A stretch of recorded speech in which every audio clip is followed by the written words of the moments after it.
In the name of Allah, the most gracious, the most merciful. Today we will learn about possessive pronouns. What are possessive pronouns? Possessive pronouns are words we use to show who owns something. Let's do exercise. Replace the personal pronouns by possessive pronouns. The words in brackets are personal pronouns to change in possessive pronouns. Statement number 1. This book is yours. The ball is mine.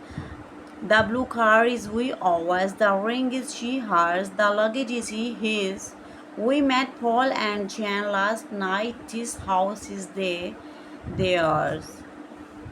Yours, mine, ours, hers, his, theirs are possessive pronouns.